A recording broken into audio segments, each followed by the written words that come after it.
Hello, hello, hello, hello, hello, everyone.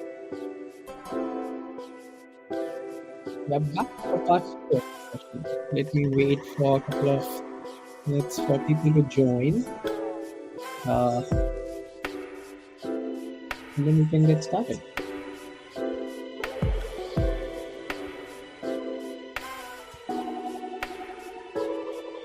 Hello, feels good to be back for me.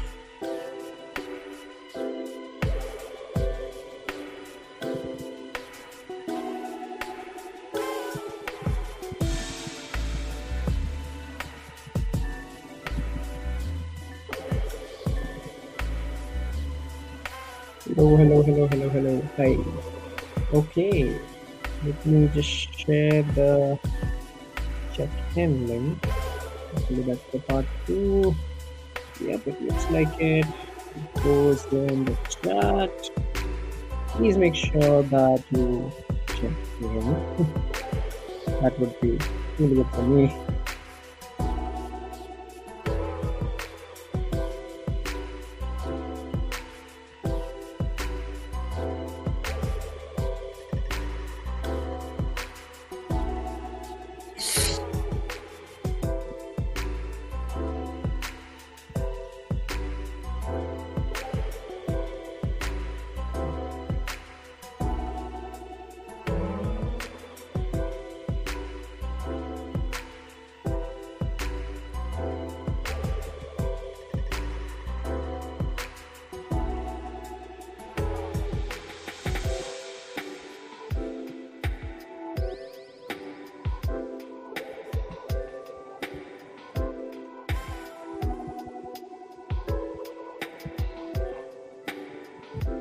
Okay, by the way, any okay, I will recap. Yep, no issues.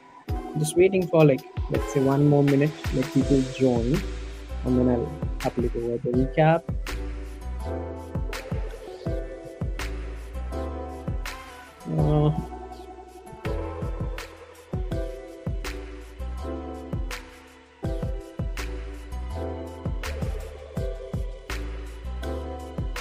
Like a music.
Okay, that is nice. I think, yep, that should be good. Now I have loads of people here.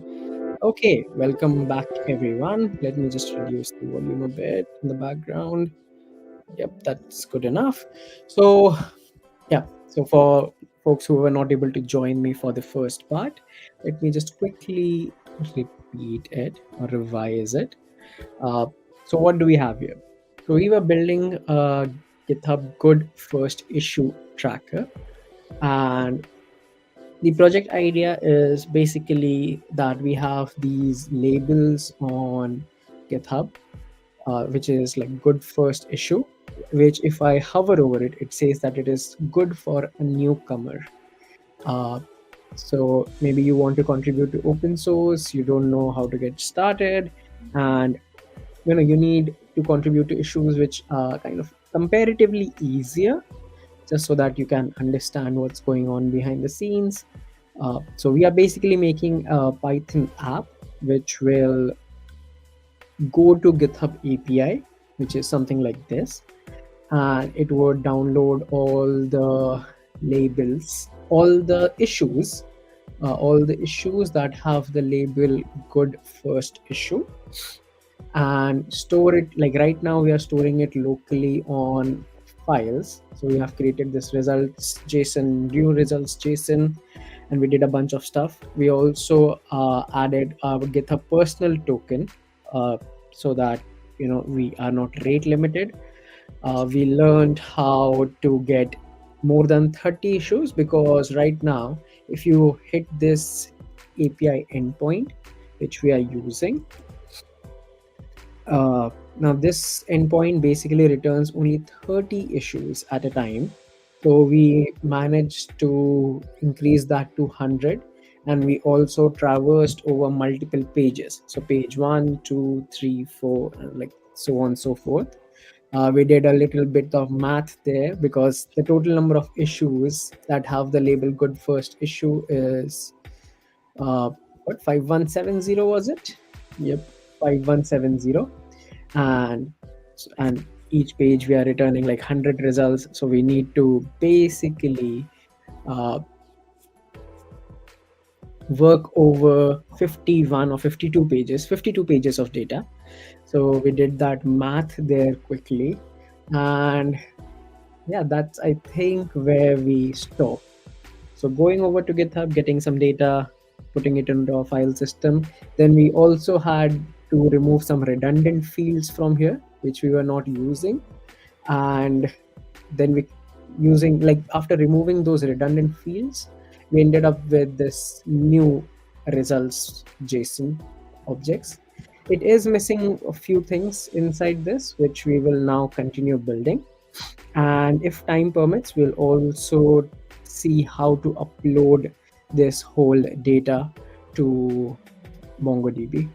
Okay, so we'll create a MongoDB cluster using on MongoDB Atlas. Okay, and yeah, I think that should be it. uh just need to check one thing, so like give me 1 second please, and then we can get started.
Okay.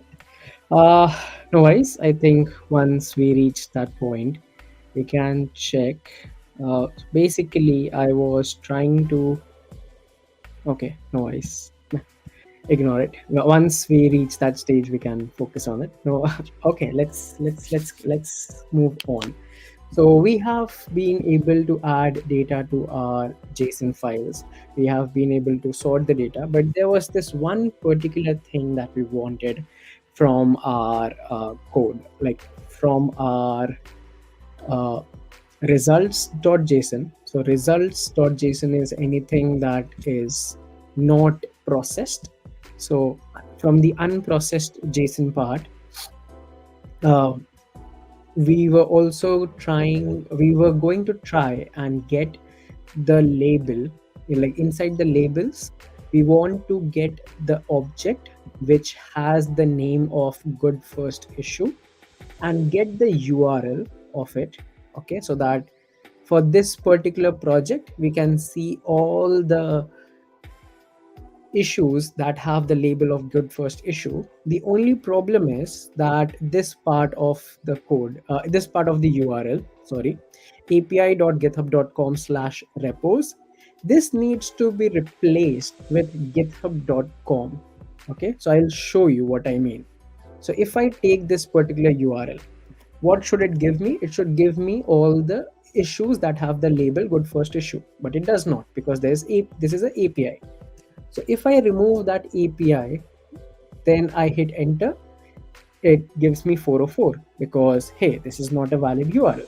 But if I remove this repos from here, I get all the issues, all the open issues that have the label of good first issue. Okay, so we need that URL, but we also need to do some modification in that. So one thing that we could do, if you remember from the previous session, uh, is that we could actually replace this thing. So it's the api.github.com/repos/, we can replace it with github.com/. Like, that's the easiest way to do it. And that's what we'll do right now. Also, let me remove myself. Oh, I love the enthusiasm there. Thank you. Yes, please do watch it. I think it went well. People who had joined, maybe they'll know better, but from my perspective, I think it went well. Okay, so yeah, let's move on and add that part of code. So since I am adding it like right now, uh, I had not added it previously. So I'm going to do one thing, and that thing is that I'm going to create it as a separate function. Okay, I'm not going to pollute what we had previously, if you know what I mean. So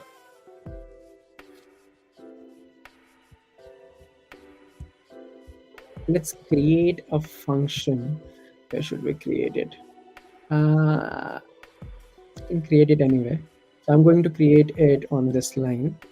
Let's call it def find good first issue, and it takes in labels. Okay,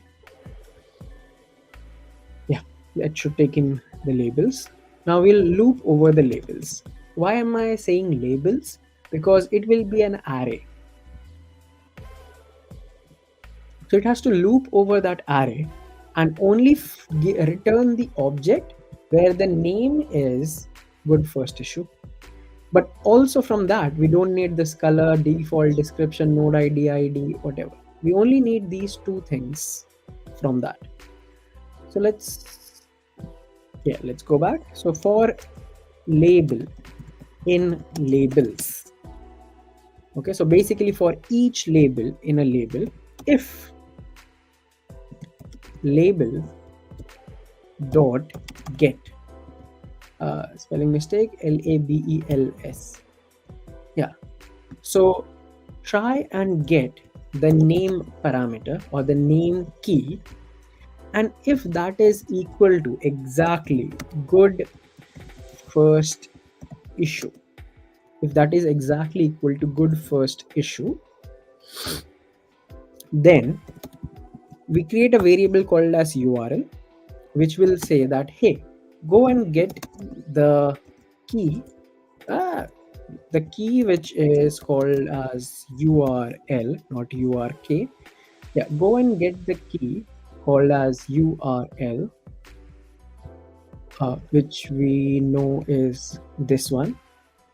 Okay, and once you get that particular key and you get the value of that particular key, replace. What do you need to replace? You need to replace a part. Sorry, I got a Discord message, it's in somewhere. Okay, can't see it. Anyways, sorry. I thought someone pinged me. Yeah, where were we? Yes, we were going with. So yeah, replace. What do we need to replace? As I showed you, that we need to replace this part, the one that I have highlighted right now. Okay, I'm going to copy that. I'm going to come over here and replace this particular part with, what do we need to replace it with? We need to replace it with HTTPS. Now this is very important. I can actually, like, let's go with pasting it. So replace it with github.com and the slash. Yep. Yeah, that's what you need to replace it with. So you take the URL uh, and replace the api.github.com/repos with API with github.com. Okay, that's it. That's the easiest. And then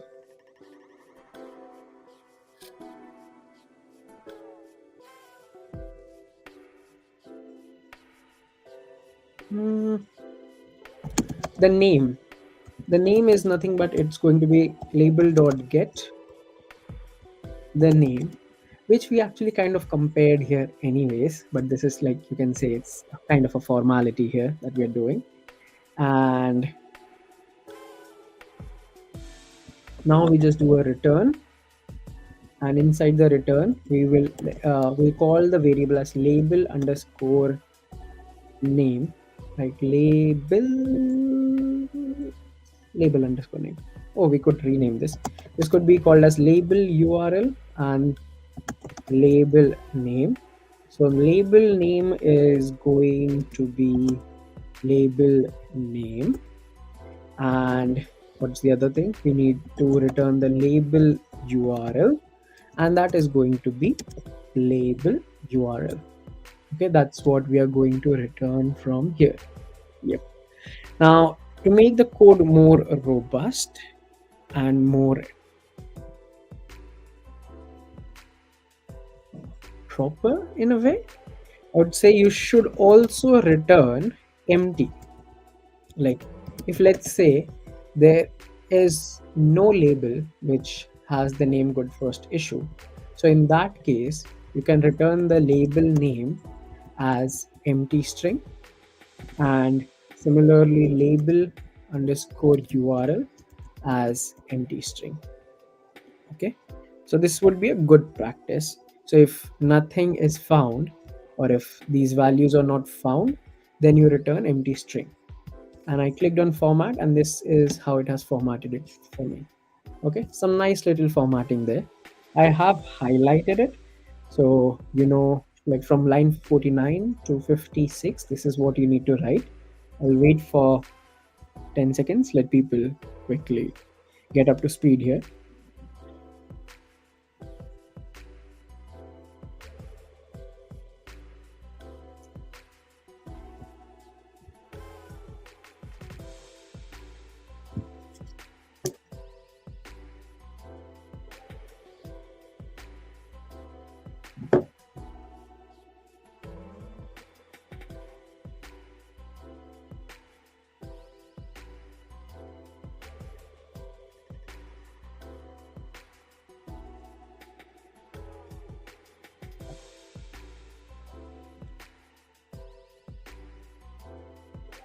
Okay, I think people would have completed that. Let's move on. So now we have created this function, but we are not using that function yet. So where will we use it? We'll use it somewhere here. So if you remember, these are items for item in the get request. Yeah, we were doing this whole item and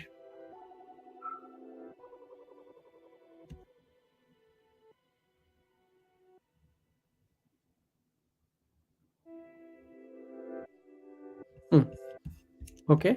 So right here we had the repo name, which was fine. We had the issue URL, which was fine, and just below this we can call a labels underscore info equals to, we are going to go to this find good first issue.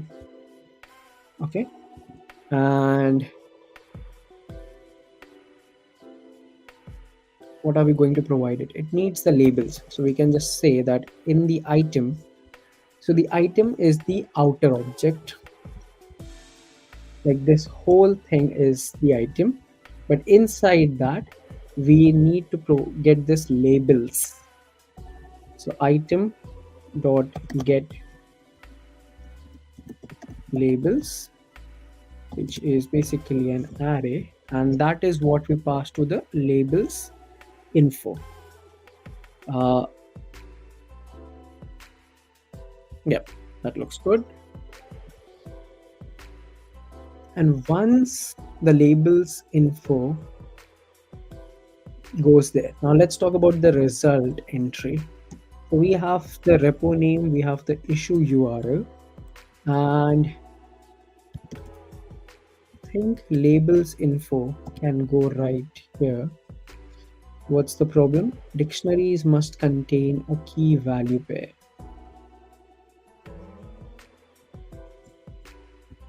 Where this and labels info. Okay, I think, yep, I feel like this should work. State locked and result and this. Okay, perfect. Time to test it. Let's do that. I'm going to delete all of these things. Okay, all the data that we have. Yes, delete all 6 files. And I'm also going to increase the sleep time to, like, let's say 10 seconds, so that there's enough time in between the API request. Remember the whole rate limiting conversation that we had? So, yep. So that's what I'm going to do. I'm still confused about this labels thing. I feel like it should work. What are we returning from there? We are returning it as an object.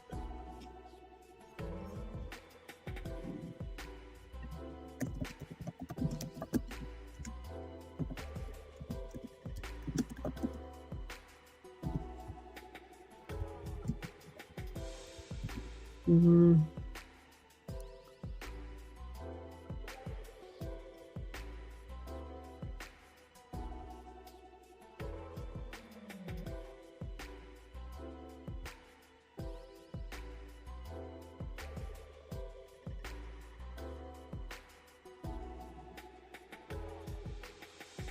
okay, let's test this out actually. I'm not sure, but we'll know together. Okay. So I'm running it, got the 100 issues. Then let's wait for 10 seconds and then, okay, another set of issues, and it created the results underscore 2.json, which is good. Yep. Now let's wait for, okay, there we have the results 3.json, which means it is working again, and it created this, and the total execution time was 37 seconds approximately. Let's go in here, let's copy this, go to a JSON formatter, remove this. Let's see. Yeah, this is what I feared. So right now it is going inside, like, it's creating this, but it's also creating a labels info inside which is the dictionary or the object, which is label name and label URL. I more or less need this labels info, like, basically I need to remove this, and this should be kind of flat structure. How do I do that? Would anyone who has experience with Python, what would you suggest? How can I remove this kind of situation here? Like, I hope it's understandable. So when I am returning the data from here, I'm returning it as an object or as a dictionary, let's say, which has label name and label URL. When it reaches to my results, okay, in result entry, I want to kind of flatten it so that it does not create this new key of labels info, and the value should not be a JSON. It should be flattened, and it should be like one line in a way, if that makes sense.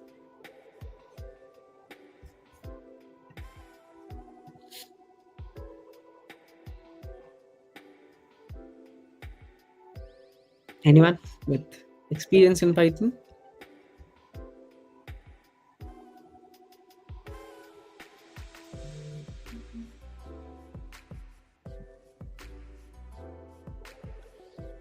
Okay, I think there can be multiple labels good first issue, so I think it is right. Uh,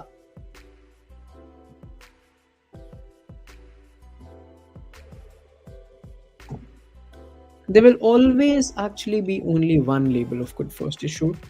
For every issue, there will only be one good first issue label. So, like when we go on GitHub, so when we say, okay, let's look at it visually. Example, this bug here, test of test dash project slash are affecting each other. It has three labels: bug, do not stale, and good first issue. So when we talk about the labels array will have these three. There will be a bug, there will be a do not stale, and good first issue as three different labels. Now, uh, you cannot assign two good first issue labels to the same issue. Okay, so there will never be like another good first issue right here. It will be only once. Now, what we have done is we have taken this issue of bug test of test project, we have looped over the labels and we have checked if it has this particular label. If it has, then we have taken the URL, modified it to get us a URL which looks something like this that I have kind of up here. Okay, and once we get that, uh, we are adding it to our file. Now the problem is the file right now looks something like there's a labels info outside and there's a label name and label URL inside. But instead, I actually want it to look something like, I don't know if it will be allowed here, but yeah, I want it to look something like this, and I don't want this part. Okay, flat structure. So how would I do that? So result entry, blah blah blah. Yeah, that is one way, definitely. So I basically go like, okay, labels info, there's take the label name, and from the labels info, pick out the name part, and then just below that, uh, there is, thought I had shared it, but no worries. Here I have shared it again. And you can do basically labels underscore, what was the other one? URL. It will basically be labels info and URL.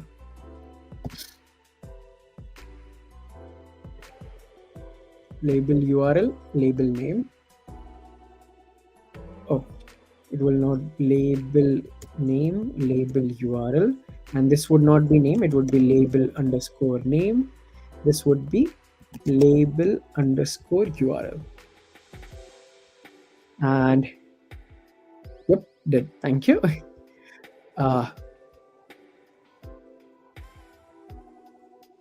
Okay, so now if I run this should work ideally again. So I'm going to just delete everything. So write a script for it, I feel, to delete all the files. Maybe a work for later. And let's wait for like, let's say 40 more seconds. Now this will work, I feel like, but I'm sure there is a better way to do it. Let me think about Python.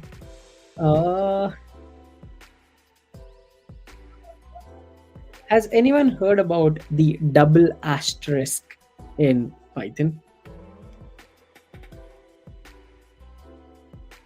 If we don't delete files, it will rewrite. So do you think it will work same as delete files? I mean, yeah, it does basically rewrite it if the file, yeah, it will rewrite inside it. I don't need to delete it. Just feels good because then I know, hey, all the work is done here. Okay, so double asterisk in Python. I think that will also, oh, not the exponential operator. Uh, so you can add a double asterisk before a dictionary variable. So I can do like star star label underscore info, and that will actually get me this. Okay, like flatten the object. So that is also possible in Python. So that is another way we could have done that. But right now, this is good. So we have the repo name, issue URL, label URL, and I think that looks pretty good. Okay, so this is what we actually end up with. Okay, have a good look at it. So we have the repo name, the issue URL, label name, label URL, and what state is it in, and if it is locked. So locked false. Okay, I don't think anyone will have a locked true, but just in case, maybe we don't need this later on, we could remove it. uh is there anything else that we wanted from Hmm,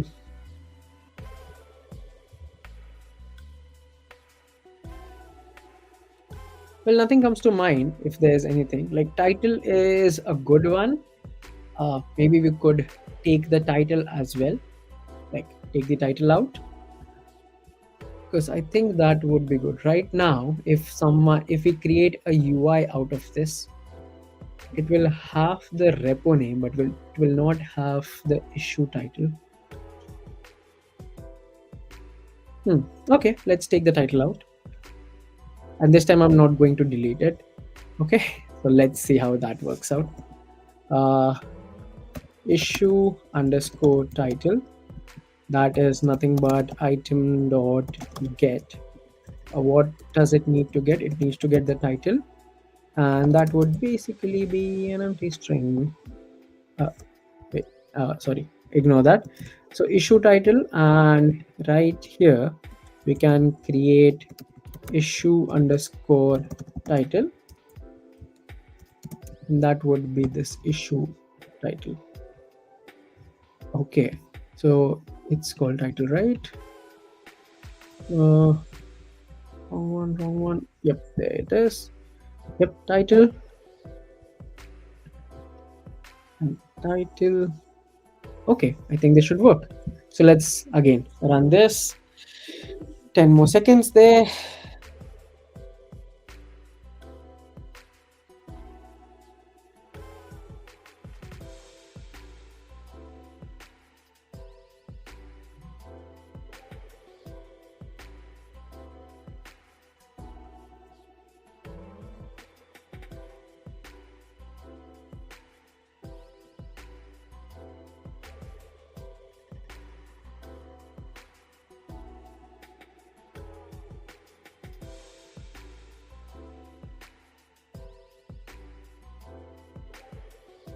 Okay, total execution time 37 seconds.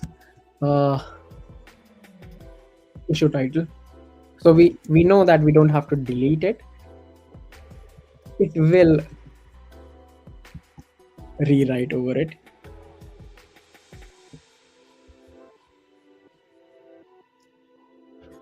Okay, this is a very weird looking title. Let's see how does it look like actually. So let's take this issue URL and paste that. So can split and ensure started use in place stop source instead of stops. Okay, something very big, but okay, this is also a problem. If it has been formatted, if the title has been formatted, okay, then it looks weird in our JSON. So when we create a UI out of it, we need to think of how we will kind of run, like make this so that it looks properly formatted. It doesn't look like backticks in things like backticks, backticks, or even what was that? Somewhere I saw something. There was a bug Oh, sorry, this one. So it has escape sequence, like open in GitHub code spaces is kind of double inverted there. So if we go to the issue actually, we can see someone has put this in double inverted, so it is kind of broken there. Good first issue, and yep, everything is nice. The only problem is that, so we need to keep it. We need to think about it when we make the UI, but we are not going to make the UI right now. So what are we going to do right now? We are going to actually add this to MongoDB. So if you have a MongoDB account, that's well and good. If you don't, let me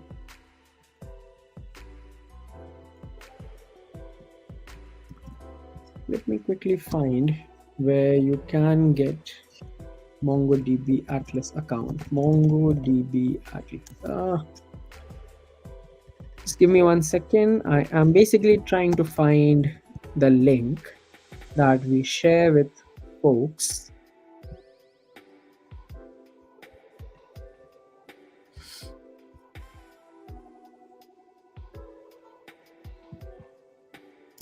Yep, got it. So if you don't have a MongoDB account, please visit this particular link, hackpack/mongodb-free. So if you open this link, now I already have an account, so I don't know how it will work for me. But if you open that link, it will take you to a sign up page. Okay. And you can just sign up with Google. That is the easiest. So open that link and go to sign up with Google, click on it and sign up. It will ask you some basic questions like, what are you going to use MongoDB for? You can say learning. Okay, learn MongoDB. The other question I think is, what is your experience in MongoDB? So you can say newcomer or something like that. Like, it is a drop down basically. It will also ask you, what language are you going to use to program? You can choose Python because that's what we are going to use today.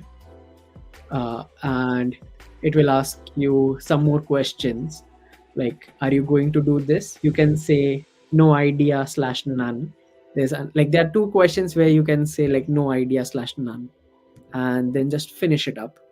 Once you finish it up, let me wait here. If someone is following along, once you have answered all these questions, let me know. I'm going to wait till then.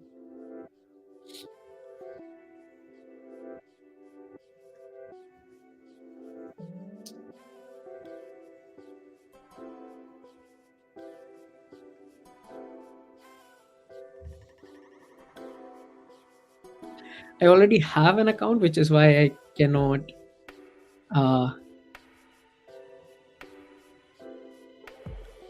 sign up with Google. Shared tier is free forever, I think, for student. So from this particular link, once you answer all those questions, what kinds of data will your project use? I don't remember the options, but you can say like no idea, none. I think that's the option, right? There is one option there. Okay, Kushal says, yeah, shared tier is free forever. Yes, but so basically, once you are logged in, it will take you to a page where it will give you three options. Okay, let me add myself back to stream so that it's visually easy to explain. Okay, so once you once you log in or sign up to MongoDB, you will get three options there to create cluster. So the third option there is a free forever cluster. So you click on that free forever cluster. You give it a name. You can give it any name that you want. I think the default name there is cluster 0. So keep it default if you want. Also from the drop down, it will say that choose the AWS. Okay, it's a shared cluster. Okay, sorry. Again, don't remember. So, okay, it's the shared cluster. It's free forever. choose that. It will ask you from the drop down which AWS region do you want. Don't change it. Basically, it has decided based on your location the best thing for you based on your location. So you can go with that. So don't change it. Keep everything default and click on create cluster. Okay. Once that is done, I'm going to wait till then. Like, let's wait for folks to reach that stage. The third option, third box is the shared cluster, which will be free. Okay.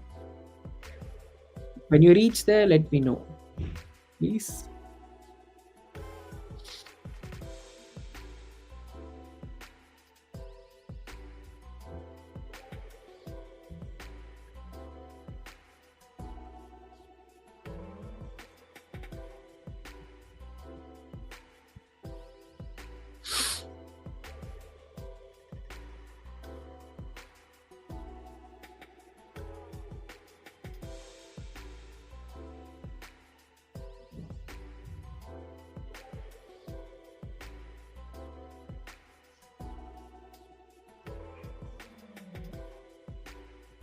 I think the free forever shared cluster is free for everyone, not just students, if I remember it correctly. Can you repeat where to go after clicking on all cluster? All cluster. Okay. I remember there's a free forever button, and then leave everything, and on the bottom there should be a finish button. These are like two things. Or it would be called as finish, or it would be called as create cluster, something like that. So the only two things that you have to choose is the free option, the shared cluster, which will have free written on it, big and bold, and then just scroll all the way to the bottom. That's it. Only two things. Don't need to change anything else.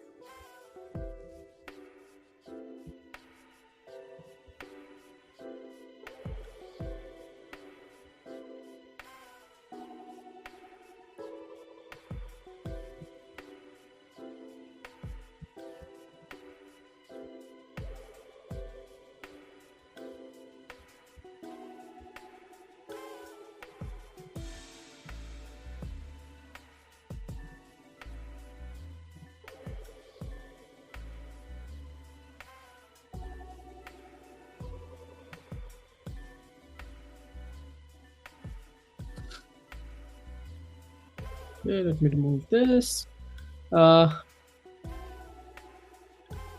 Think you would have reached that point, I guess, by now. Uh, Sad that I cannot kind of show it again, but I would have, seriously. Uh, but once you have done that, okay, once you have created everything,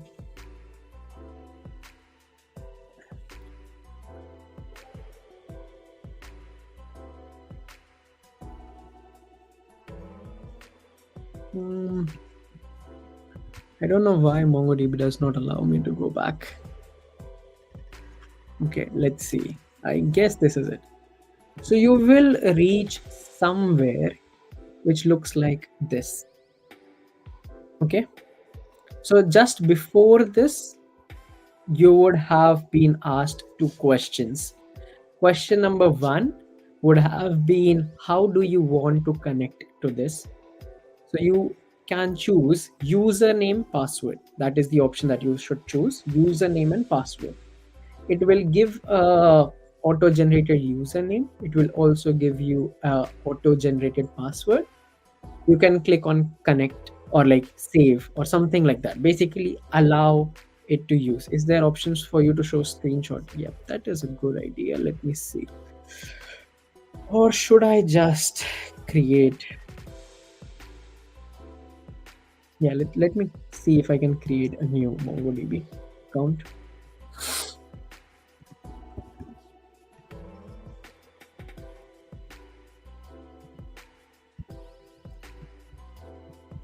Hmm.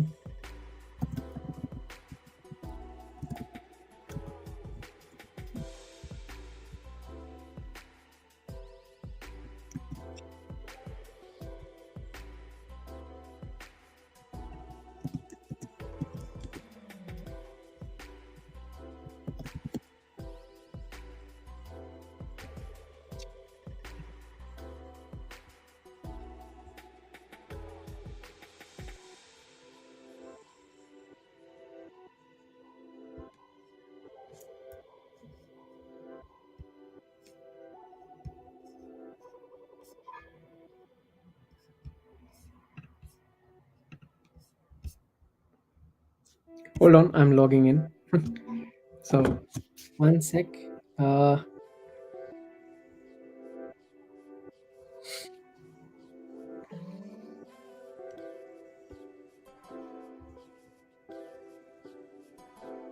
Flow is like enter name for doc, then select cluster, then create, then how do you want to connect, like CLI, Python, etc.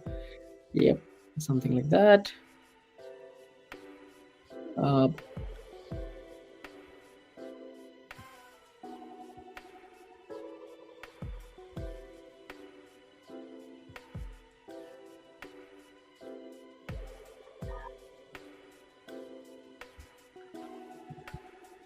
okay. Uh, Signing into Google is the hardest. Like everything is fine. Signing into Google, oh my god.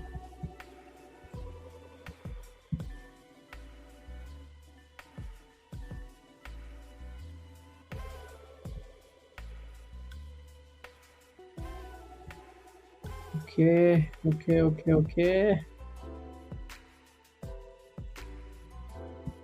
Okay, I think this should be it.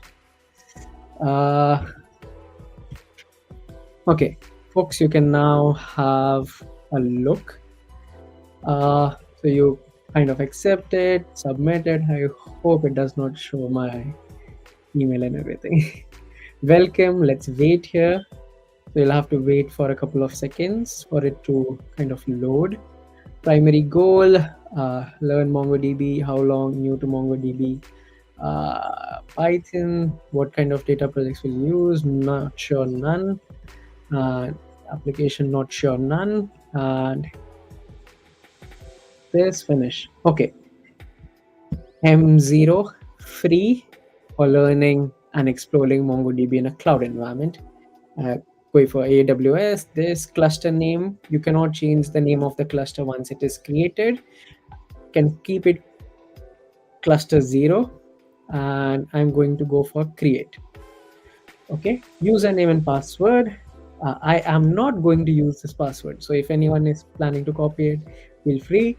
But once you do click on create, then where would you like to correct it from?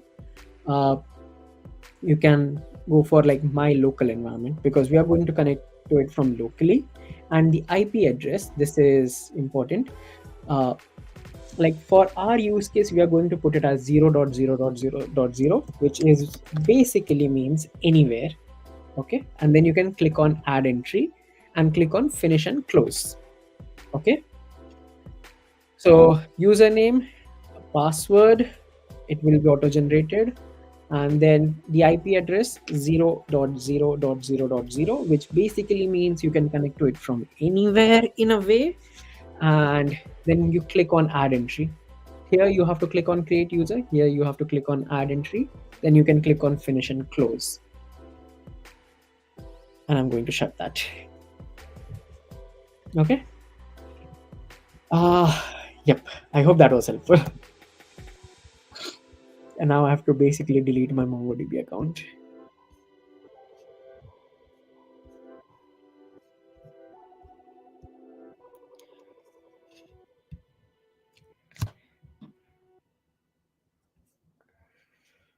Uh, Give me 1 second. I seriously need to basically remove that user and everything, because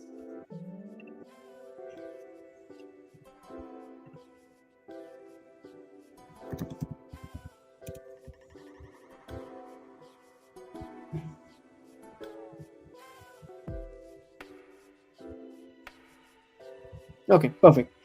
I've removed it. We are building in a Replit cloud environment. So why we need local environment? So the cloud environment is something different.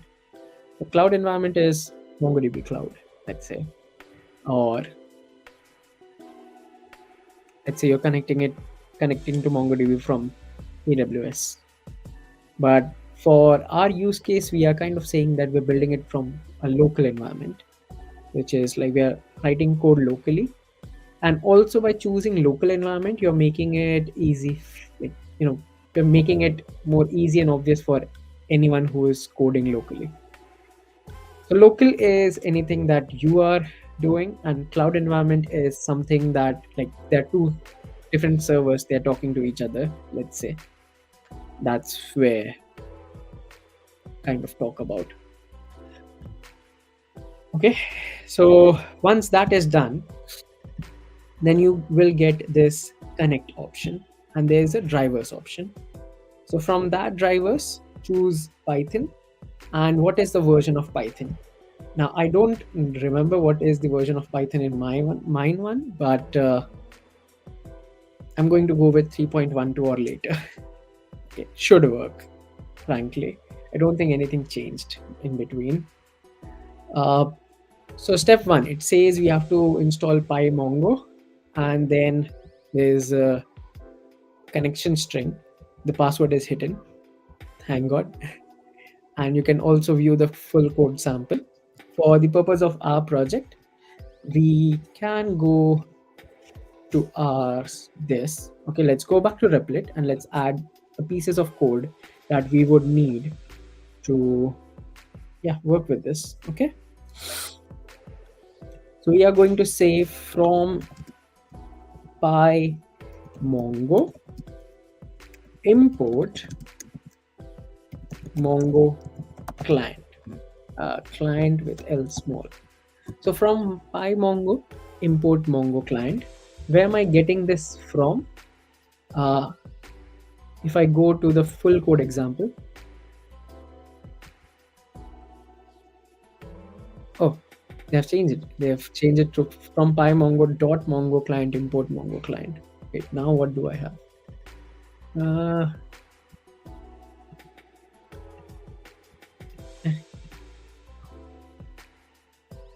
Interesting. So Mongo client is now inside this. So let's see, from PyMongo dot Mongo client import Mongo client. From PyMongo dot Mongo underscore, should have copied it. Import Mongo client. Okay, perfect. So that's what we need to do. And create, so let's test this. Okay, let's test this thing. Create a new client and connect to server, send a ping to confirm a successful connection, and do this. So I'm going to copy this whole thing. Okay, I'm going to go over to my main.py and go to the main function as well. Now, since I'm just going to check the connection, I'm going to comment everything that I have here. Once I've commented that, I'm going to paste what they have said. Now it needs two things. There's a URI and there's the server API. So let's go back. That comes from this particular import. I'm going to copy that, go over here and paste it. Now we don't need all of this, but just to show you how we can connect to it. The next thing is URI. So I'm going to copy this URI line, come over here, paste it. It needs a password right here. Okay, it's telling me that it needs a password. Now password, as you remember, it's sensitive information. So I'm going to give it a F string, and I am going to put this password like this and call it Mongo underscore password. Now where is this Mongo password going to be? Remember the way we had stored GH token? We are going to similarly store Mongo password. Okay, so but first let's store it. Yeah, so from the left hand side, click on the tools, go on to secrets, and let me increase the size there. Click on new secret. It will be called as, let's say, Mongo password, and the value is the password that was created automatically. Okay, it's the password that was created automatically when you created a new database user for your cluster.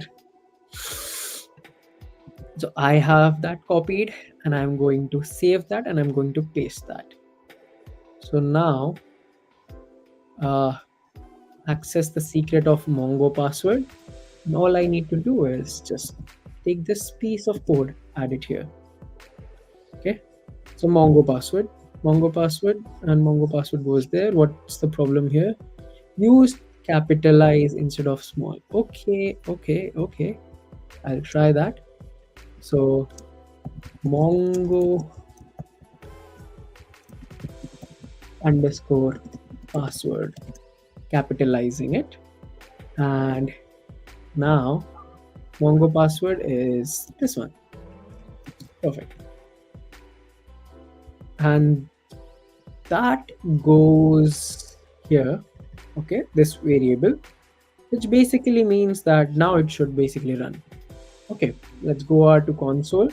Since I have commented out these two pieces of code, which is to get data from GitHub and everything, all I'm doing is trying to send a ping and see the response.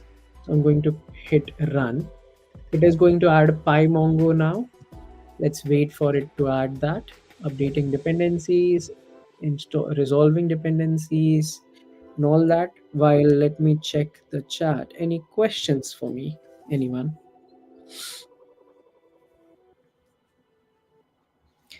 If the ping is successful after that, maybe we can take a quick break. It would have been 1 hour. Uh, Take a break for 10 minutes and then we'll be back. Okay, pinged your deployment. You successfully connected to MongoDB.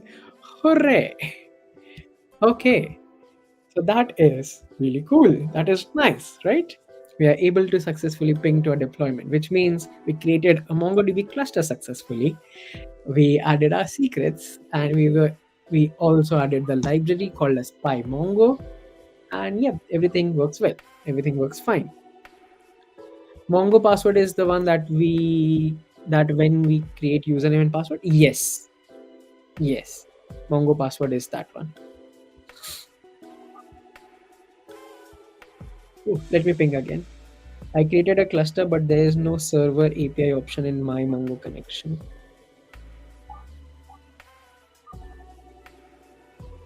Oh, you have to click on this view full code sample. And did you choose Python and 3.12 or later? I mean, it's not really necessary, I feel. If you're like, you know what you have to write in a way for it to work. Let me increase the size there. So I basically copied this whole thing. Like, so did it work or what's the issue?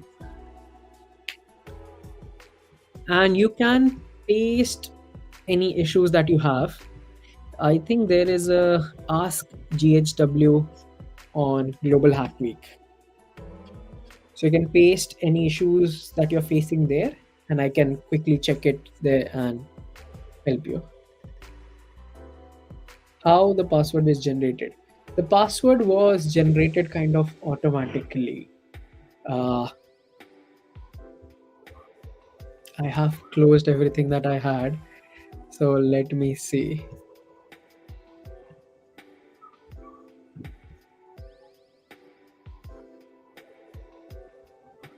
So by me automatically, I mean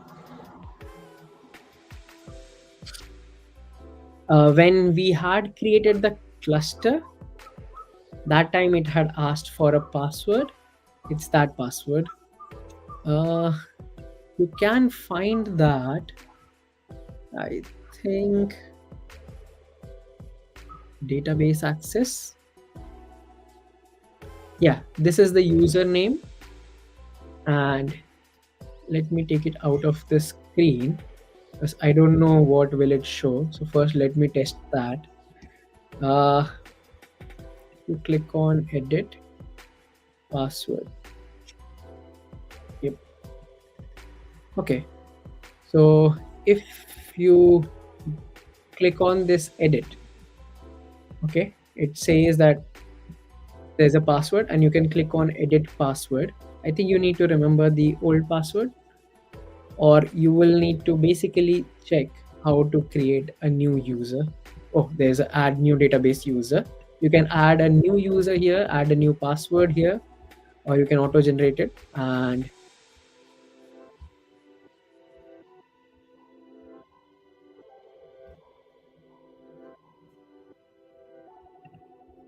you can click on this Atlas admin. You have to choose a role. So Atlas admin and add user. So yeah, I think that's one other thing that you could do. If you don't remember your password, just basically add create a new database user and add that user. Okay. Bad authentication failed. Full error. Okay, zero error message. Bad authentication failed. It means you have wrong password.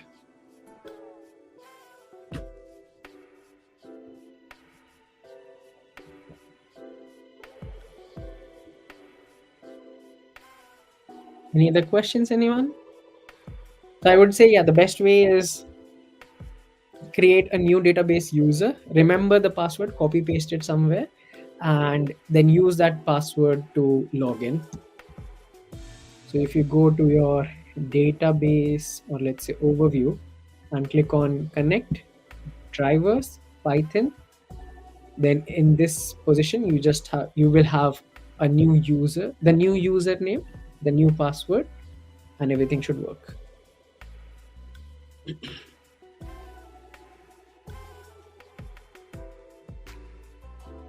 Okay, anything else, anyone, before we go on a quick break?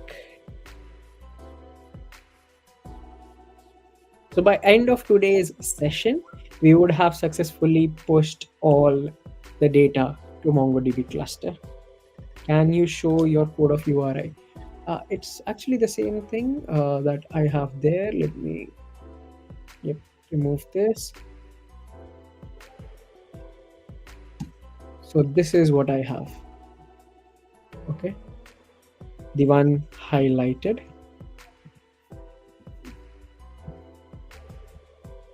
This URL comes from MongoDB. Let me remove some unuseful things. And this Mongo password comes from the secrets. Okay, so in the secrets, Mongo password, add the new password, and that's where it is coming from, just to let you know. And yep, this is what we have.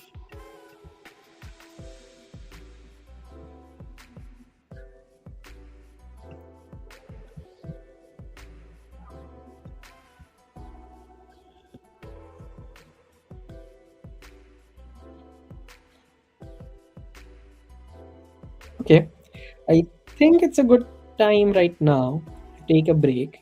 Himanshu, if you have any issues, yeah, take a screenshot please and post it on Ask Jason. Oh, done. Oh, perfect. Thank you so much. Appreciate it. And now let's go on a well-deserved break. Okay, have some water, stretch around. I really need to stretch. My back is paining right now. Okay, but we'll be back in approximately 10ish minutes, and then we'll work on how to push this data to MongoDB Atlas Cloud Cluster. Look at that. And what else?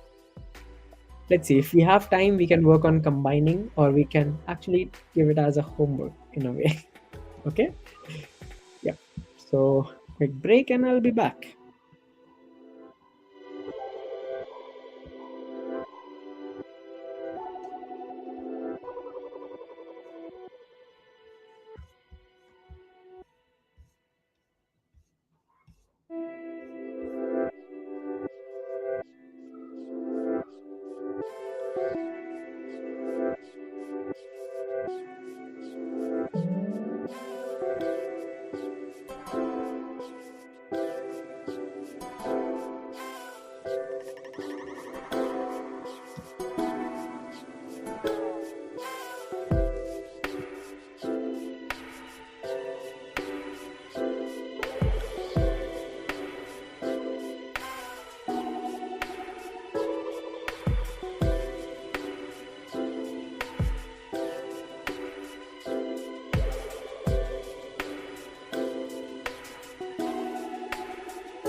Hello, folks. Feels good to be back. Hi, hi, hi. Let me remove this speaker from below. Yep, I'm back. And let's have you solve this issue. I think, yes, that was resolved. Uh, okay. So, uh, moving on. Let's see. So we were able to successfully ping to the deployment. Let me see if someone posted anything on Discord. Any questions? Please post it on public channels. Uh, Basically, ask GHW or maybe a technical chat or somewhere so that if not me, someone else can help. Okay? My neighbor decided to do cleaning right now. So if you are hearing some background noise, apologize for that, but I can't go and tell my neighbor to stop cleaning. uh, okay, so yeah, we have to connect to MongoDB and push our data to MongoDB. Let me reduce the background noise a bit, the background volume a bit. Uh, yep.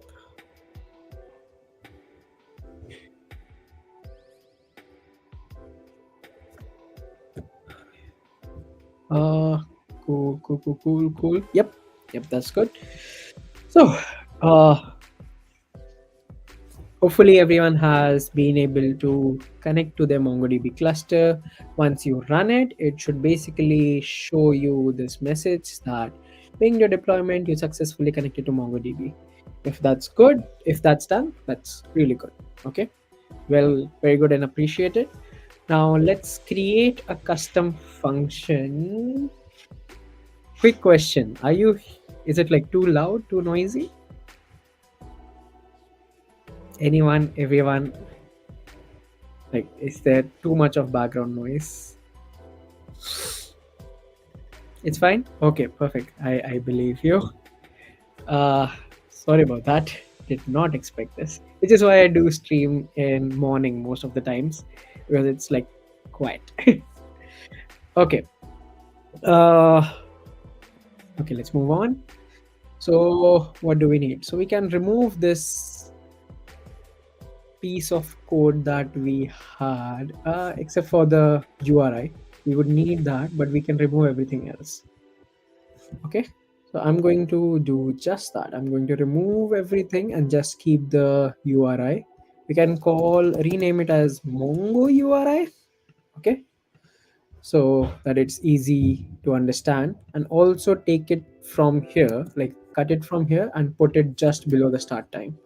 So in the main, but just below the start time, that's where I'm going to put it.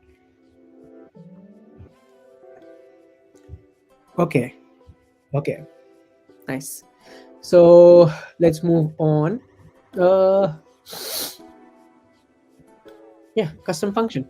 So just below this insert into file function, so outside of that, of course, but just below it, I'm going to create my insert into database function.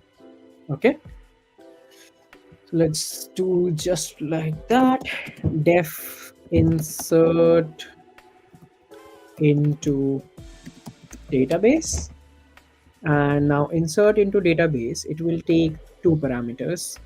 Number one, it should, the way here it takes file name, here it should take the Mongo client. So a Mongo client is basically, you can say, Mongo database name. So instead of file name, I can actually rename it to database name. And this one, the place where we get the results, yeah, it can be again results. Okay, basically the data that we need to push to. So file name results, that was insert into file. Similarly, here we have database name and results for insert into database. uh, Excuse me for 1 second.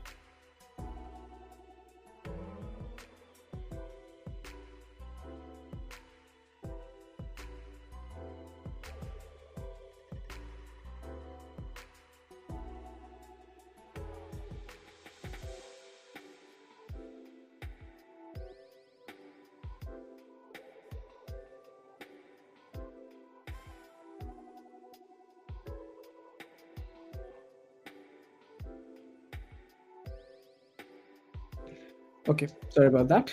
I'm back. Hmm, sneezing is bad. Okay, perfect. So now insert into database. What are we going to do? So let's again monitor this. So start underscore time equals to time dot time. Okay, so that's what we do. Now database. Let's do a connection to database. So now inside the DB, I want to create. Okay, so think of it from this perspective, from Excel or Google Sheets perspective.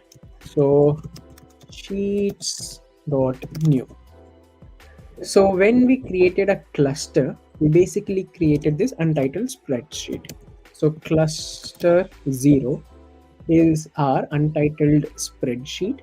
So that is our database. Now inside that database, this sheet 1 is basically our uh, table name. Okay, now what are we going to name this table name? We can give it anything that we want. I'm going to give it GitHub dash issues.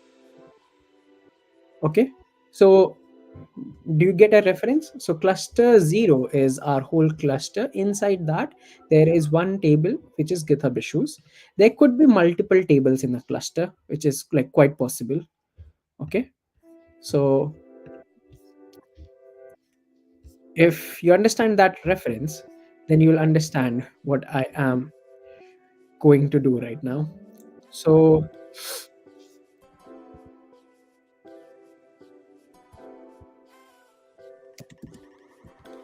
inside database name, I will create, like, let's say GitHub underscore issues.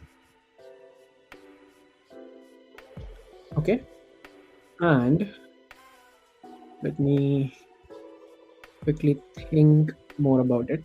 So we have GitHub underscore issues. That is my, let's say, sheet. Okay, so GitHub underscore issues. Let's say this is GitHub underscore issues. That sheet, and now here inside this, I need a title here. Okay, so I'm going to select all, and how do I merge? For merge we have to format, merge cells, merge horizontally, and I can say this is like issues.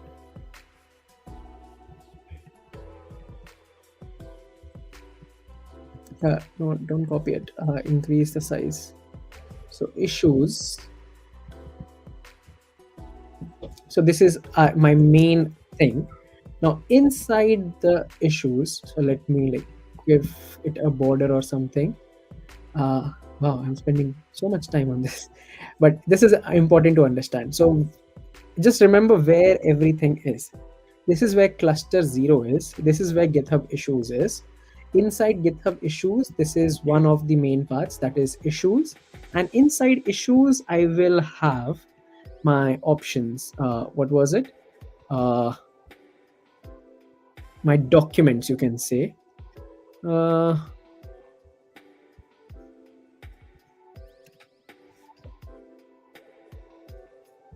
It will have ID.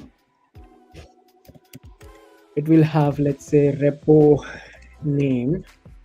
It will have issue URL, and so on and so forth. So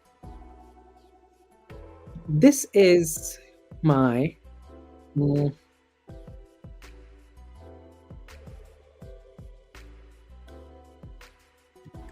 let me think.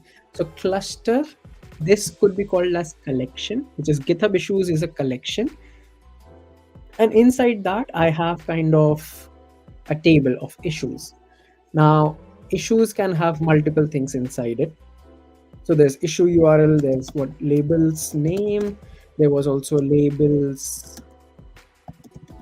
underscore URL, and there will be like multiple things inside it.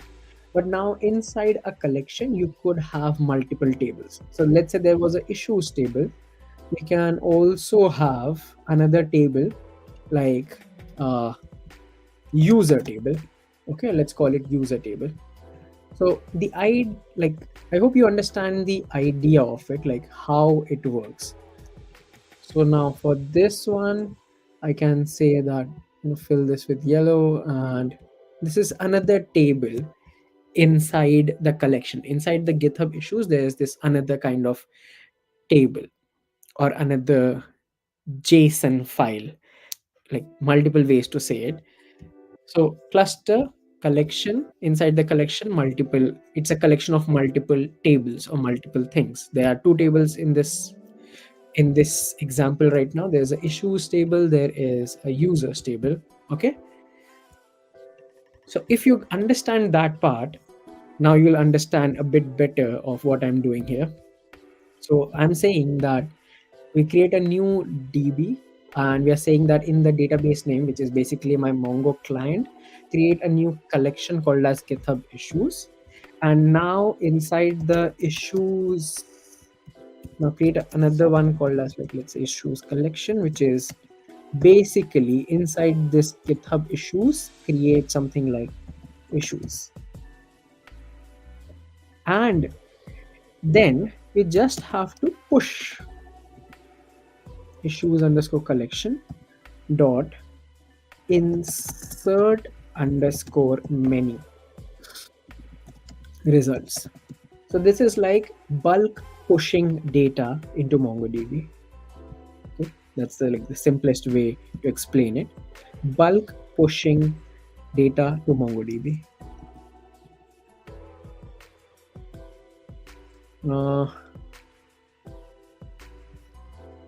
Okay, if I go here, let me refresh. So right now, if you click on this browse collections, you will see that there's nothing there. It's empty. Okay, explore your data and blah, blah, blah. So we can go back, like basically we go back to overview and there's nothing here. Let's go to our main.py. Oh, we forgot to time this whole thing. So we started the start time, but we also need to do the call the function which we have created, time track. It takes the start time, and this is insert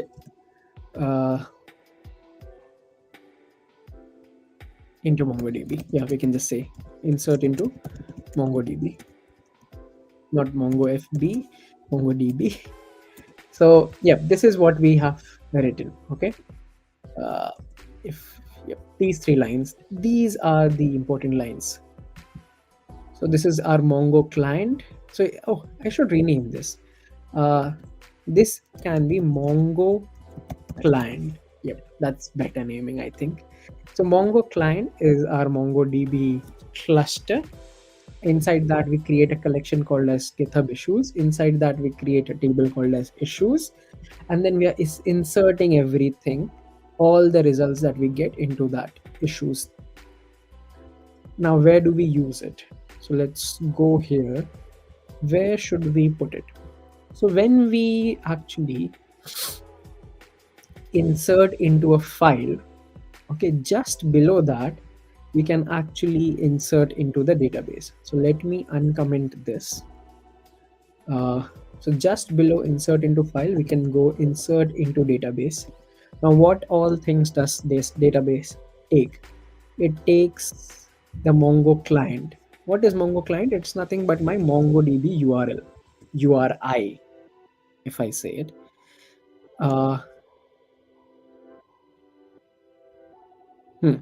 And what else does it take? It takes the results. So every time this new results underscore JSON is created, that is the data that it should basically push to MongoDB, right? Yep. So every time this is created, the new results JSON has been created by processing the JSON. While we are inserting into a file, we can also insert it to a database. And that, I feel, sounds about right.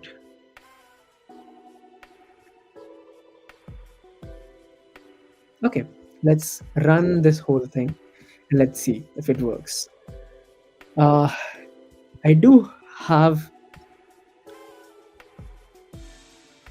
I'm not sure whether it will work or no, but let's see if it does. And again, I know we don't need to delete it. We have already established that fact that we don't need to delete it. It will automatically overwrite it. But for sake of my sanity, I'm going to delete it. Uh, okay, very clean. Also, because if there is an error that appears, we will know that very quickly. Uh, let's click on run and let's just wait and pray that it works. So 100 items inserted into results, insert into results1.json. That's nice. That's happened. Insert into results2.json. Again, that works. That's nice.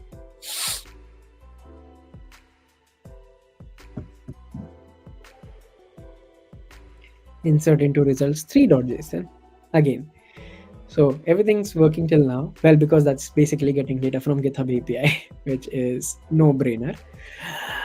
Something broke. Insert into database. Mongo client GitHub issues. String indices must be integers. No, it should not be. Oof. Remember, I told you I feel like something will break for sure. This is what is broken. So Mongo client,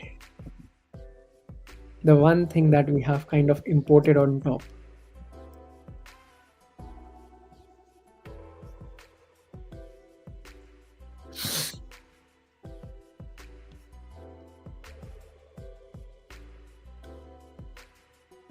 Yep, feels like this will run now.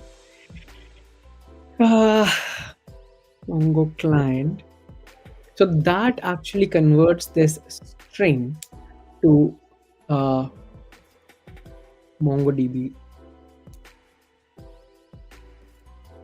client or database connection in a way. So that is why we had that before. Let me think. Will this work? I have this. I have this. Okay. I feel like interesting. Let me think.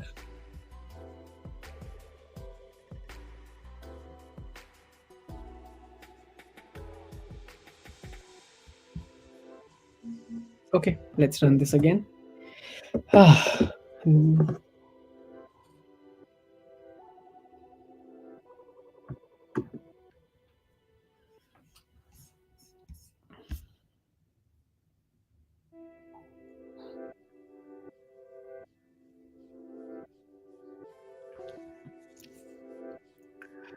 Okay, recreating all the results.json, getting that, and okay, got that. Okay, processed. Insert into MongoDB. I saw insert into MongoDB. Yep, yep, yep. Total execution time took 42 seconds, and insert into MongoDB. Fingers crossed. Let's go here. Let's just refresh. Do you all think like, why do I do all this drama of fingers crossed? But I'm literally like, oh, it worked. It worked. Yep, it worked. It was not here. I had showed it to you before. And as you can see, everything works. Okay. We were able to insert data to MongoDB, which is really, really, really good. But it says 1 to 20 of many. Okay. Which basically means that there is more data, but how would we know how much data do we have? So we can go into this aggregation, and once you click there, you will see here 300 documents in the collection. Okay, so that's one quick way to see how many documents do you have in this particular collection. We have 300, which sounds about right, because remember we downloaded like 3 results file, so 100 in each, which basically means we have 300 docs in our database. Now, question: anyone who has not reached this stage till now. So there was one error issue before. I had not added this Mongo client, which is why it was not working. Once you add that, everything works. Uh, Again, any questions, anyone?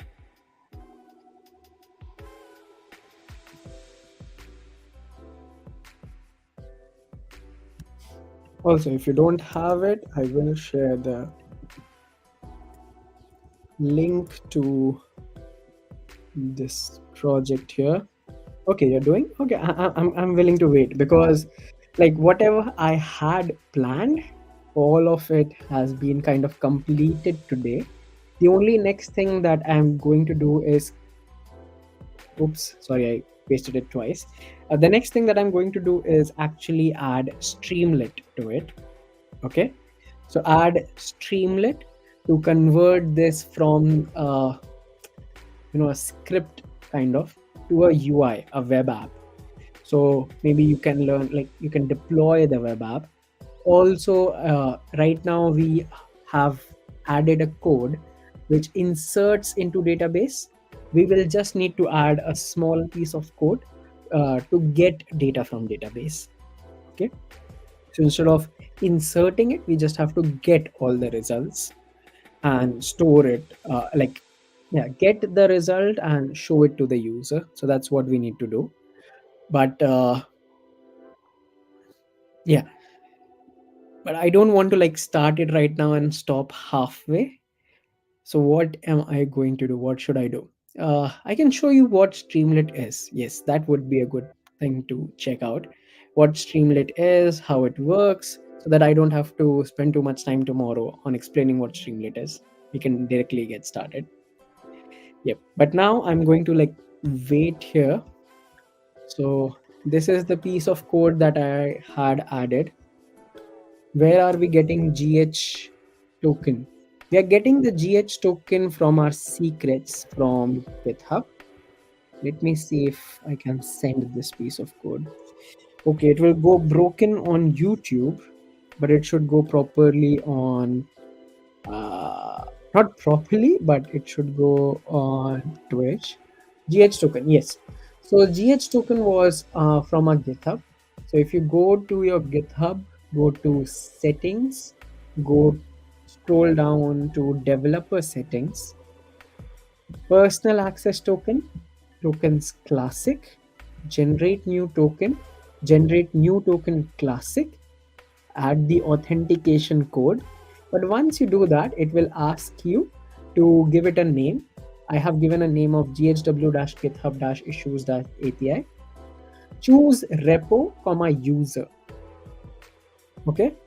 Repo is, okay, let me try and show it to you. Just need to get the authentication code.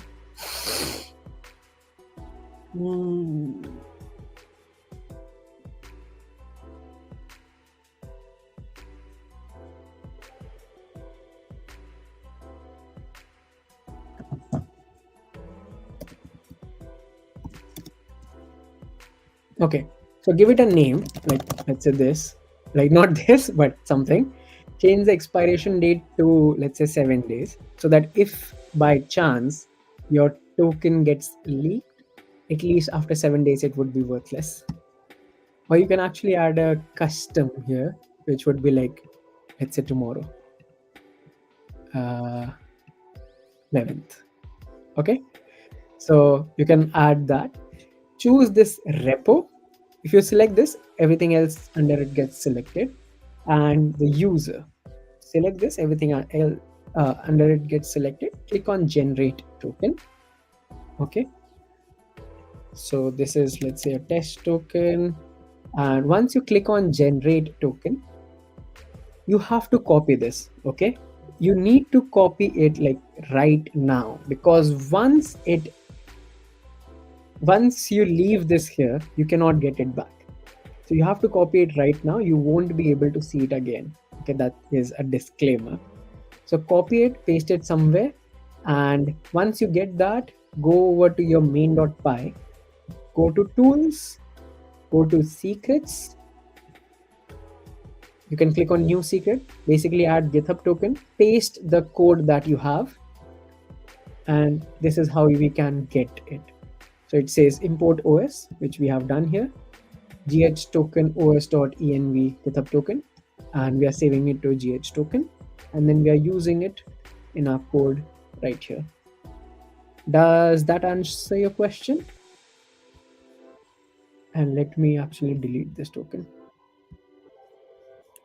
I understand. Delete this token. Thank you.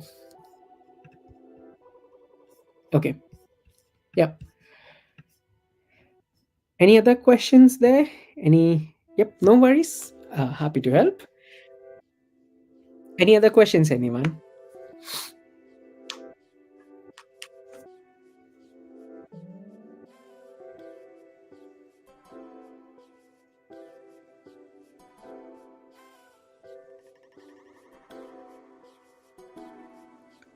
Can you show the documents in MongoDB cluster again? Yep. No worries. So if you go to MongoDB, click on this find one, and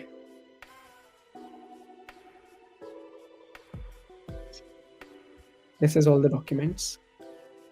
The ID is auto-generated. Okay, so MongoDB internally generates all these IDs. It is unique. Okay, so none of the two IDs will be like duplicate or anything. It will always be unique. It's auto-generated.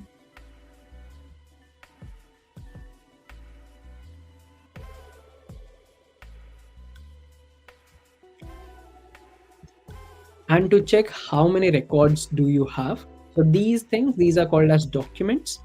So when you click on, let's say, insert document, there is a ID which is default generated, and then you can add more fields here. Add a field after ID. So it's called a document. And to check how many documents do you have, you can go to aggregation. You can also see it on the top here. Just saw that. Like I have 300 documents. You can also check it here.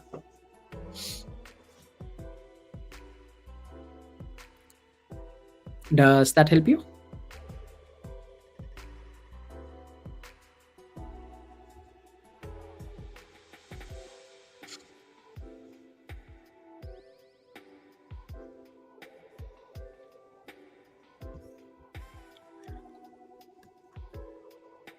Okay. I am taking the silence as golden. I'm assuming it helped. Now, Streamlit. Okay, so let's Streamlit. So what is Streamlit? Now, if you want to sign up to Streamlit, I think we have something for you. When I say we, I mean Major League Hacking, MLH, has kind of a referral there.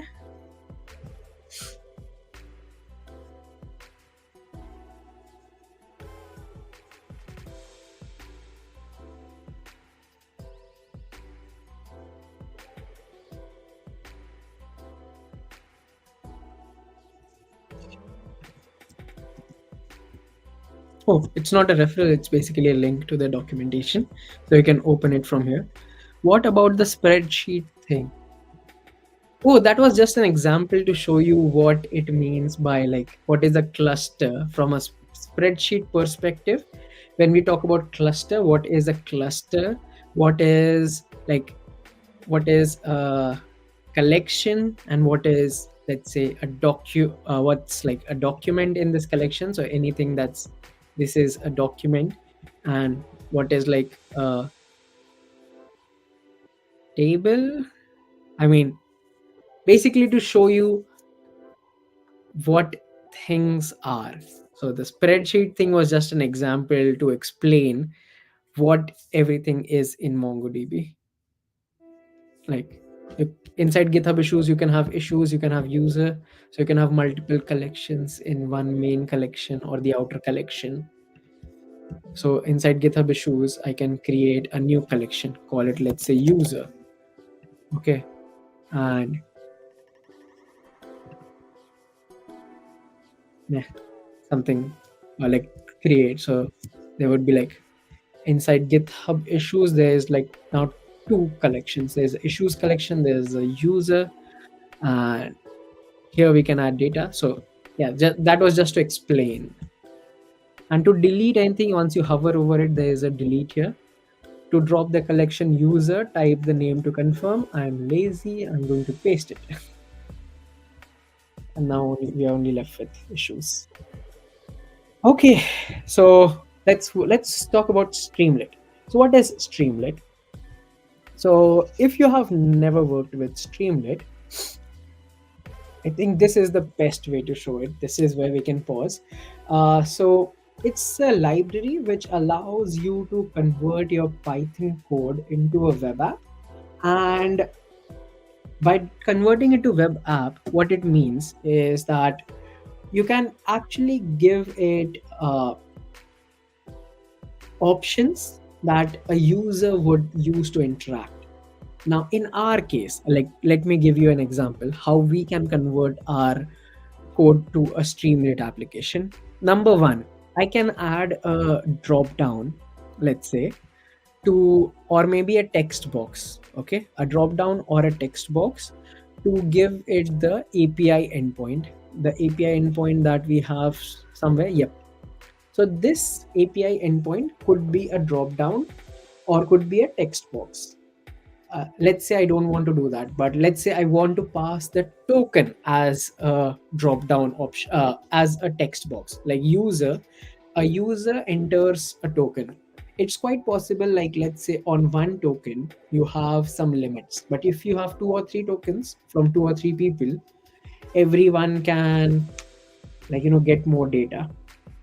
So on one token, let's say you have limit of getting 1,000 results, but if you have three different tokens, you can get 3,000 results. You're getting the idea? So maybe that. What else can we convert to kind of a UI structure? Uh,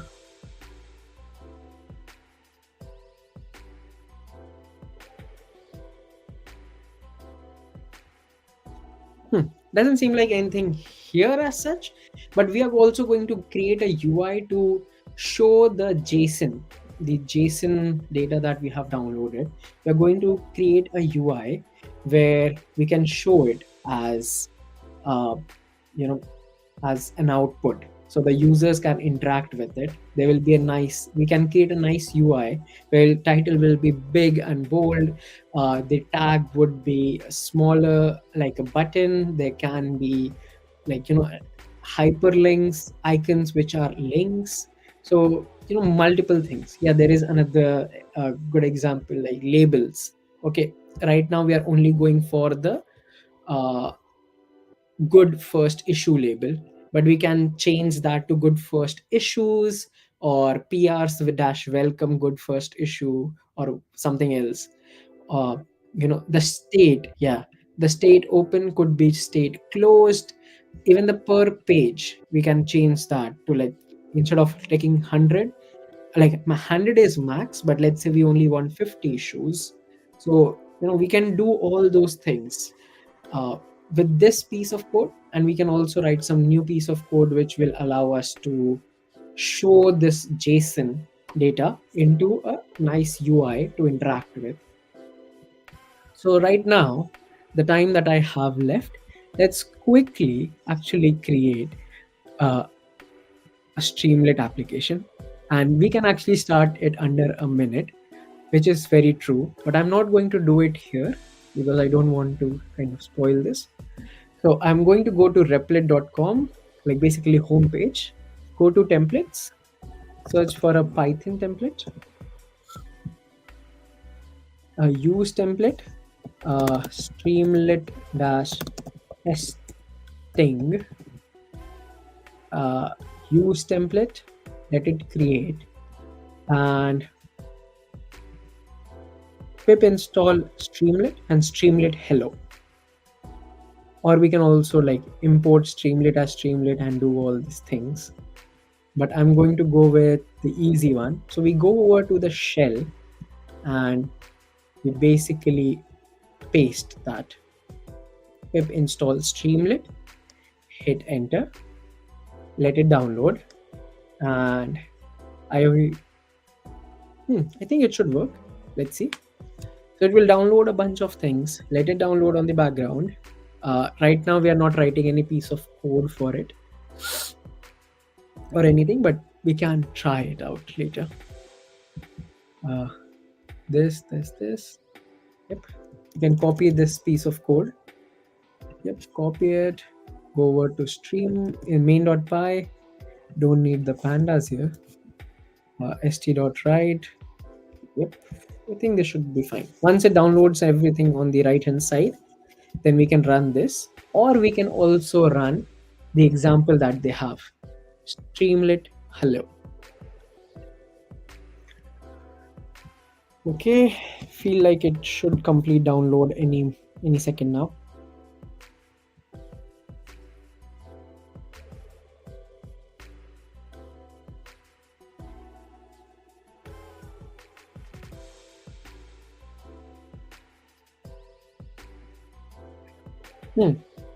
Seems like it downloads loads of things, right?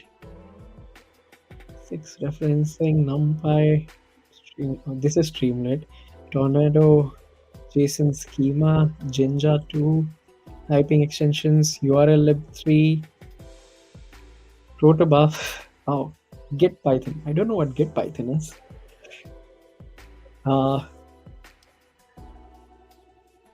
Waiting for it to finish. So what else? Streamlit documentation. Yep. So tomorrow, once we start working with it, the API reference. So if you want to create, let's say, title, you can do st.title. A header can be something like this: code block, latex, divider, components. Okay. Data elements, no input widgets. So button. So if you want to create a button, you can do something like this. If st.button say hello, so if someone clicks on, let's say hello, why hello there? If someone clicks on reset, goodbye. Okay, so button, a link button, which will basically take us to a particular link. Let's say go to gallery. So in our case, we will need a link button to click on it and go to the issue. Go to the issue. What command did you run in the shell? So in the shell, also if you don't find the shell, it will be in the tools. So if you go to the tools, scroll down, you will find shell. In the shell, I ran the command which was this one, pip install Streamlit, which I'll paste in the chat. And now I'm going to run the other command, Streamlit hello. Let's see what it does. Does it work or does it not work? Let's see. Welcome to Streamlit. No, I don't want to give an email or whatever, blah, blah, blah. And you click on new tab. There we have it. Okay. Some Streamlit apps. Isn't that cool? So we can actually write code.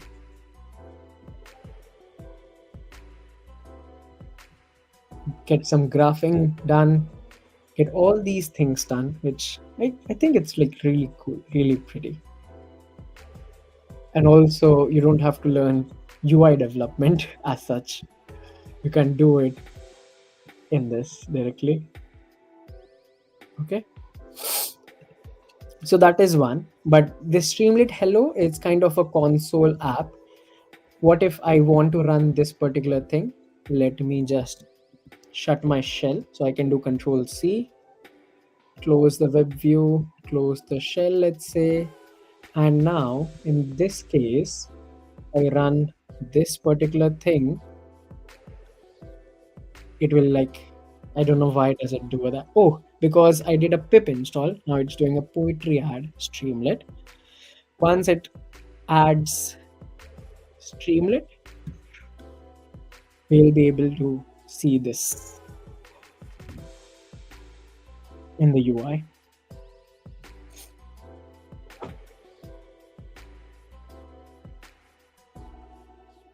Okay.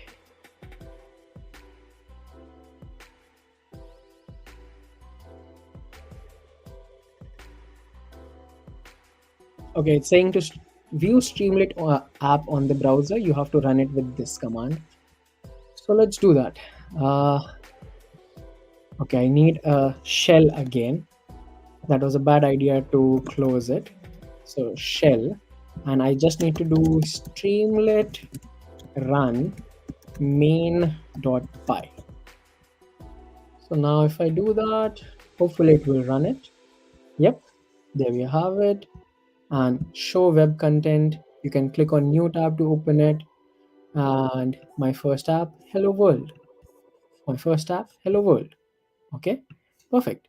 So that was about Streamlit, how we can write some piece of code, make it look pretty, make a web app out of it, and now you know how to run it. I think that is good enough for today's session. Uh, we learned what is Streamlit. We pushed data to MongoDB. Tomorrow we are going to add Streamlit to our application, get data from MongoDB, and show it on a nice UI. And I think that should be it. Okay. So, well, that's all, folks. Any questions, anyone, before we end this session? Let me come back on stream. Any questions? Anything? Anyone?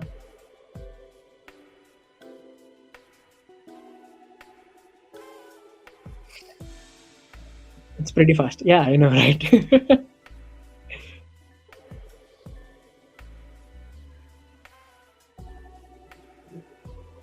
Okay.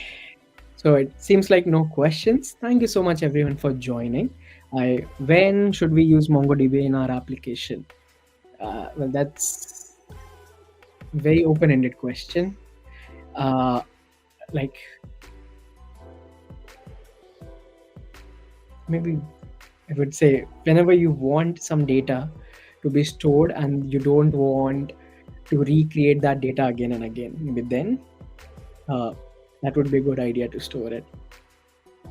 When you don't want to create SQL tables and want like your dictionary directly went into MongoDB, right? The dictionary that we had directly went into MongoDB, which basically means that uh, you don't have to convert it to in tables and everything, and MongoDB can work with directly JSON objects. Well, that's when you can store it to MongoDB. Hopefully that kind of answers the question. The question: Can a beginner able to learn this from part one? Yes, why not? Yes, definitely. Basically, to retrieve data. Yes, retrieve data that you know is going to be static for some time, kind of. And okay, what are limitations to using Streamlit, as in some platform or something else? Uh, I mean, it's a bit difficult to say right now because even for me, Streamlit is kind of new. I haven't. It's not very fast. That's one thing that I've observed. Like even when you deploy it, it's not intuitively fast. Like if you have a React app, let's say, that's completely different. That's very fast. Uh, you can add nice little animations. You can work with multiple libraries that exist that can allow you to uh, add animations to your application. uh, you can add, let's say, CSS with so many libraries like normal CSS, Tailwind, whatever. So, like there's so many options. But Streamlit is kind of, you're stuck with what they give you, so you cannot customize it enough, let's say. But for basic apps, like let's say the app that we built, or even for, let's say, data science projects, normally we would do it in Jupyter notebooks, and we would share the Jupyter notebook, show it to people. But now you can actually deploy it as an app, and people can go to a website and work with, like, play around with your Jupyter notebook. I think that's the cool part of it. So it's like you have here and there. uh, Tomorrow we have the last session in this MongoDB Atlas. Yes, tomorrow is the last session that I'm going to take.